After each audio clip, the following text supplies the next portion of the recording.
Kampung Uning Bersah, sebuah desa terpencil di pedalaman Aceh Tengah, dikelilingi hutan lebat dan aliran sungai kecil yang tenang. Desa itu terkenal sunyi, seakan menyimpan rahasia yang enggan dibuka. Kepala desa, Samsul Bahri, adalah sosok disegani. Tegas, bijak, dan selalu jadi tempat warganya meminta perlindungan. Namun, sejak beberapa bulan terakhir, kegelisahan mulai tumbuh di wajahnya. Setiap menjelang subuh, tepat pukul 4, ia selalu terbangun. Bukan karena azan, melainkan karena suara-suara aneh di luar rumahnya. Kadang seperti langkah kaki perempuan yang menyeret kain panjang, kadang seperti suara bisikan lirih yang memanggil namanya. Awalnya ia mencoba mengabaikan, namun suatu pagi, ia memberanikan diri mengintip dari celah jendela. Saat itu, ia melihat sesuatu yang tak bisa dijelaskan. Seorang wanita berbaju putih lusuh berdiri di halaman rumahnya. Rambutnya panjang menutupi wajah, tubuhnya kaku seperti sedang menanti sesuatu. Tapi yang paling membuat darah Samsul beku, wanita itu tidak berdiri di tanah. Tubuhnya melayang beberapa jengkal di atas tanah seakan-akan hanya bayangan yang menempel pada bumi.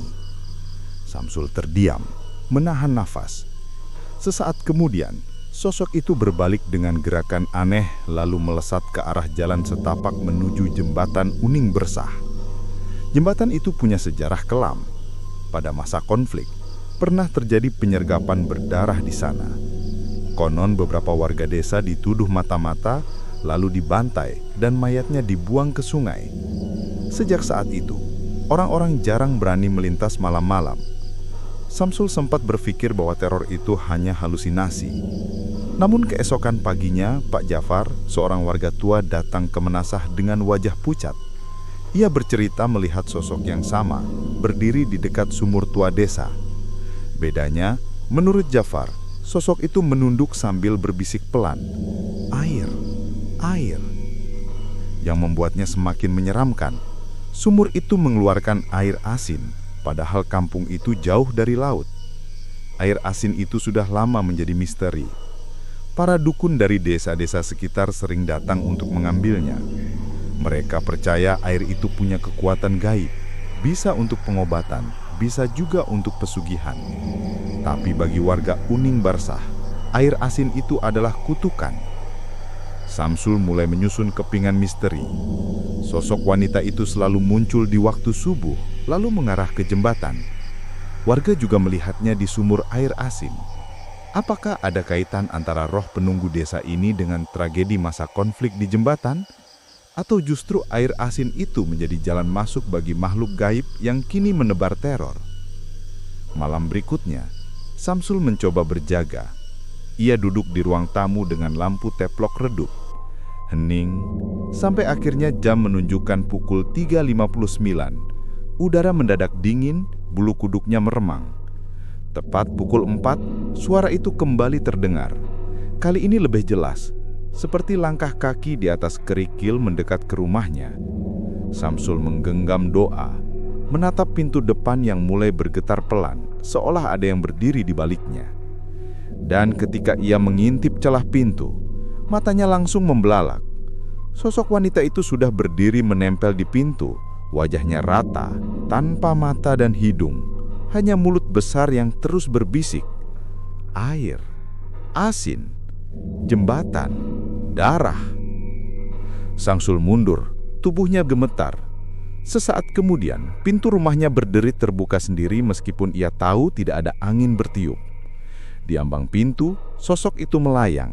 Kepalanya miring tak wajar, dan kali ini ia tersenyum. Senyum panjang yang penuh ancaman. Setelah kejadian pintu rumahnya terbuka sendiri, Samsul Bahri makin sulit tidur. Wajah tanpa mata itu terus menempel di kepalanya. Ia berusaha tetap tenang di depan warga, tapi diam-diam ketakutannya semakin menjadi. Tak butuh waktu lama, kabar tentang sosok wanita berbaju putih menyebar di desa. Beberapa anak kecil mulai mengaku melihatnya di jalan setapak menuju surau. seorang bocah bernama Rahman yang berusia 7 tahun mendadak jatuh sakit setelah menangis histeris malam-malam. Ibunya bercerita bahwa Rahman tiba-tiba menjerit di kamar, menunjuk ke arah jendela sambil berkata lirih, "Mak, ada perempuan senyum di luar."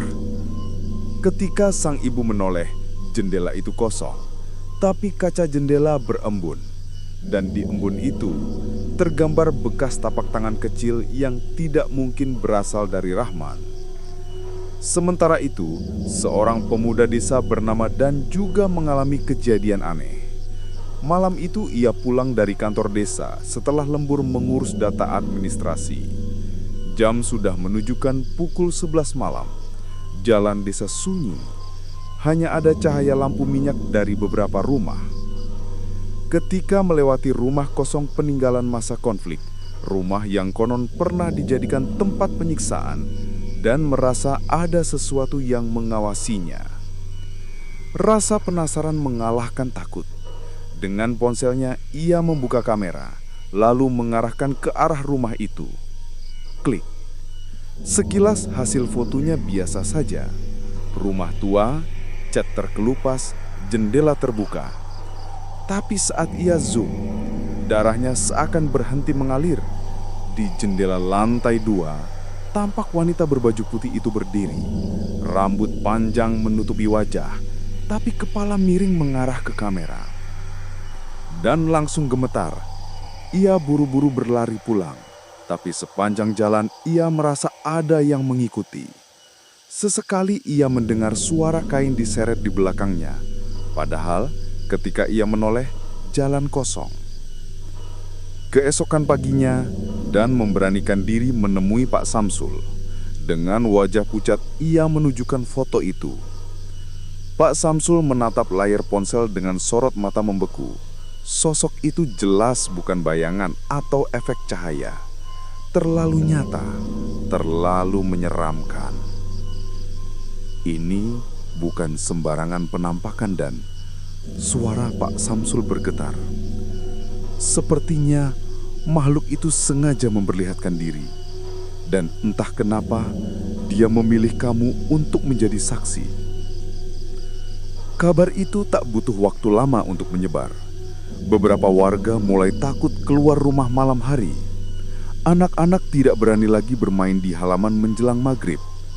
Dan orang tua mereka semakin resah karena suara-suara aneh mulai terdengar di sekitar desa. Dari tangisan perempuan di pinggir sungai, sampai suara langkah kaki di atap rumah. Misteri bertambah ketika air asin di sumur kampung semakin banyak diambil orang luar. Ada kabar bahwa beberapa dukun datang diam-diam pada malam buta, membawa kendi besar. Mereka percaya air asin itu bisa menyambungkan dunia manusia dan dunia arwah. Pak Samsul jadi semakin curiga. Apakah sosok wanita putih itu peliharaan dari seseorang, seperti yang sering dibisikkan orang-orang tua? Peliharaan yang lepas kendali dan kini menuntut sesuatu. Malam berikutnya, Dan tidak bisa tidur. Foto itu terus menghantui pikirannya. Ia memutuskan untuk menulis semua kejadian yang ia alami.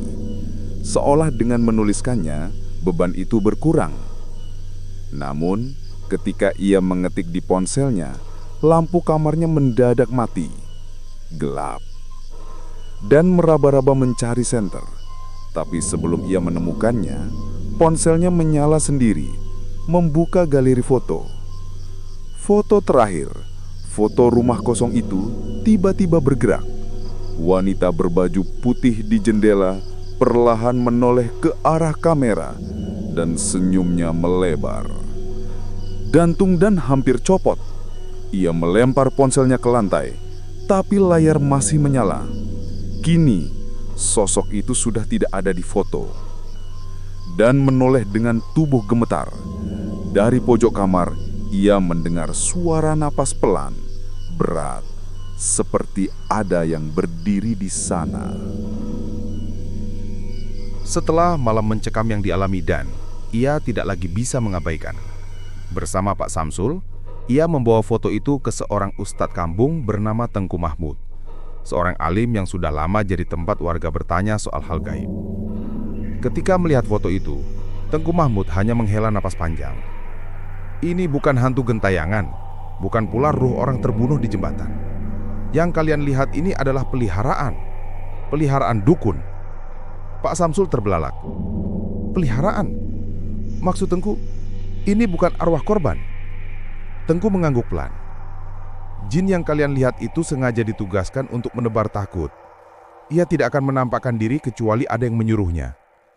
Kalau ia sampai terlihat di banyak tempat, itu tandanya ada yang sedang mempermainkan desa ini. Ada dukun di antara kita, Samsul, dan dia sedang menunjukkan kuasanya. Dan menelan ludah. Lalu, apa hubungannya dengan sumur air asin itu, Tengku? Banyak orang bilang sumur itu bukan sumur biasa. Ustadz Mahmud menatap mereka tajam. Air asin itu kunci. Dari sanalah para dukun mengambil jalan masuk. Air asin itu bukan untuk diminum. Itu medium. Medium yang bisa mengikat jin agar tunduk. Kalau jin itu menampakkan diri di sumur, berarti ia sedang mengingatkan kita bahwa asal kekuatannya dari sana. Malam itu cerita dari Ustadz menyebar cepat. Warga berbisik-bisik, mencoba menghubungkan segala hal. Tragedi berdarah di jembatan, suara wanita yang memanggil-manggil air, hingga banyaknya dukun luar kampung yang datang mengambil air asin. Ada yang percaya, ada pula yang menuduh tetangganya sendiri, diam-diam menjadi dukun santet. Suasana desa jadi penuh curiga. Pak Samsul meski sedikit lega karena sudah tahu wujud teror itu, tetap merasa ada sesuatu yang belum terungkap. Apalagi setiap subuh jam 4, suara itu masih datang. Namun kali ini, ia tidak lagi lari. Ia duduk di ruang tamu, menunggu. Pukul 04. Suara kain diseret terdengar lagi. Jantungnya berdetak kencang, tapi ia memaksa diri membuka pintu. Kali ini bukan hanya ia yang menyaksikan, dan ikut berjaga di rumahnya. Di halaman, samar-samar terlihat sosok wanita berbaju putih itu berdiri di dekat pagar. Namun aneh, ia tidak bergerak mendekat. Tubuhnya hanya bergetar, seperti menunggu perintah. Dan memberanikan diri mengambil ponsel mencoba memotret lagi, tapi tiba-tiba layar ponselnya hitam, mati total meski baterainya penuh. Saat dia mengangkat kepala, sosok itu sudah hilang. Kau lihat sendiri Dan, ia tidak bebas, seakan hanya berdiri di tempat yang ditentukan. Esok paginya, kabar kejadian itu menyebar luas di kampung. Warga makin yakin ada dukun santet yang sengaja melepas peliharaannya untuk menakuti orang. Mereka mulai saling menuding. Ada yang menyebut Pak Jafar karena ia yang pertama kali melihat sosok itu di sumur. Ada pula yang menuduh Mak Timah, seorang janda tua yang memang dikenal sering berobat ke dukun luar desa. Semakin hari, suasana kampung jadi panas. Anak-anak dilarang keluar malam. Para lelaki dewasa bergiliran berjaga di Menausah. Takut kalau-kalau jin itu berubah jadi sosok berbahaya. Namun teror tidak berhenti.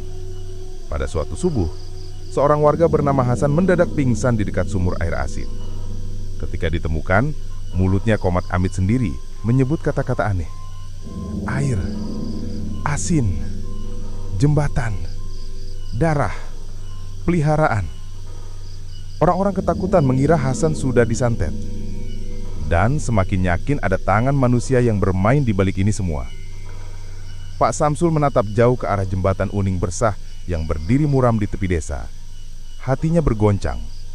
Jika semua ini benar berkaitan dengan masa konflik, mungkin jin itu bukan sekedar peliharaan biasa.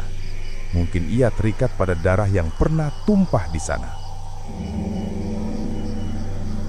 Kampung Uning Bersah kini hidup dalam dua wajah. Di siang hari, orang-orang masih menanam kopi, mengurus kebun, dan tertawa kecil di warung kopi pinggir jalan. Tapi ketika malam tiba, terutama menjelang subuh, desa itu kembali tenggelam dalam ketakutan. Teror sosok wanita berbaju putih tidak lagi hanya menghampiri rumah Pak Samsul. Warga yang melintas jembatan Uning Bersah sering mendengar suara langkah di belakang meski jalan kosong. Ada pula yang melihat bayangan putih berdiri di ujung jembatan menunduk ke arah sungai, seolah mencari sesuatu yang hilang. Bagi orang tua yang pernah hidup di masa konflik, pemandangan itu bukan hal aneh. Mereka tahu Jembatan itu menyimpan sejarah darah. Puluhan orang dibantai di sana. Ada yang ditembak, ada yang ditenggelamkan. Sungai itu menjadi saksi bisu. Dan entah kenapa, air asin dari sumur kampung mulai dikaitkan dengan tragedi itu. Air asin itu bukan sekedar air, kata Tengku Mahmud suatu malam di Menasa. Ia adalah saksi. Mungkin dari situlah jin itu terikat. Dan ada orang yang sengaja memanggilnya, memberi makan dengan ketakutan kita. Pak Samsul hanya diam. Sebagai kepala desa, ia ingin warganya tenang. Tapi hatinya tahu, jawaban dari misteri ini tidak sederhana. Dan yang dulu sempat memotret sosok itu, memilih untuk tidak lagi bermain-main dengan ponselnya. Namun sesekali, tanpa sengaja, kamera ponselnya terbuka sendiri. Dan selalu di sudut layar ada bayangan putih samar, seperti tanda bahwa sosok itu masih mengikutinya. Waktu berjalan, tapi rasa takut tidak hilang. Seorang pemuda pengendara motor pernah bercerita, ia hampir celaka saat menyeberangi jembatan di malam buta. Tiba-tiba seorang wanita berbaju putih melintas di depan motornya. Tapi saat ia berhenti, wanita itu lenyap begitu saja. Yang tersisa hanya bau anyir, seperti darah yang baru tumpah. Cerita-cerita semacam ini makin menguatkan keyakinan warga bahwa jin itu memang penanti, menunggu sesuatu yang tidak pernah selesai. Ada yang bilang ia adalah arwah korban yang dijadikan peliharaan oleh dukun kampung. Ada pula yang percaya ia hanyalah jin liar yang terikat pada tragedi berdarah. Pak Samsul mencoba menenangkan warga dengan doa dan zikir berjamaah. Tapi setiap kali subuh tiba, tepat pukul 4, suara langkah dan bisikan itu selalu kembali. Tidak ada yang bisa mengusirnya penuhnya. Hingga kini, sumur air asin masih ada. Para dukun dari luar tetap datang diam-diam mengambilnya, percaya akan kekuatan gaib yang terkandung di dalamnya. Warga sudah lelah melarang. Mereka hanya bisa menjaga diri, tidak mendekat ke sumur itu saat malam tiba. Jembatan Uning Bersah pun masih berdiri kokoh. Orang-orang melintas setiap hari, tapi tak sedikit yang memilih mempercepat langkah ketika melewati tengah jembatan, takut kalau sosok itu tiba-tiba menampakkan diri. Kampung Uning Bersah terus hidup dengan misterinya. Sebagian orang berkata itu hanya cerita lama yang diperbesar. Tapi bagi yang pernah melihat sendiri, seperti Pak Samsul dan beberapa warga lain, mereka tahu betul ada sesuatu yang memang menunggu di sana. Sesuatu yang tidak pernah bisa dijelaskan, tidak pernah bisa diusir, dan mungkin tidak pernah akan pergi. Dan setiap kali subuh menjelang, ketika jam menunjukkan pukul 4, suara langkah itu masih terdengar. Sampai sekarang. Itulah kisah misteri yang terjadi di Kampung Uning Bersah, Aceh Tengah. Teror sosok wanita berbaju putih, sumur air asin yang penuh rahasia, hingga tragedi di jembatan masa konflik. Semuanya masih jadi misteri yang hidup sampai hari ini. Apakah benar itu hanya peliharaan seorang dukun santet? Ataukah ada sesuap yang lebih besar yang menjaga desa terpencil itu? Sampai sekarang, tidak ada jawaban pasti. Kami mohon maaf apabila ada kesalahan dalam penyebutan nama, tokoh, atau detail cerita. Itu semata bagian dari alur penceritaan, tanpa memaksud menyinggung siapapun. Terima kasih sudah menyimak cerita ini sampai akhir. Dukung terus channel Ar-Razi Story dengan cara like, komen, dan subscribe, agar kami semakin semangat menghadirkan kisah nyata penuh misteri dari berbagai pelosok Nusantara. Sampai jumpa di cerita berikutnya. Wassalamualaikum warahmatullahi wabarakatuh.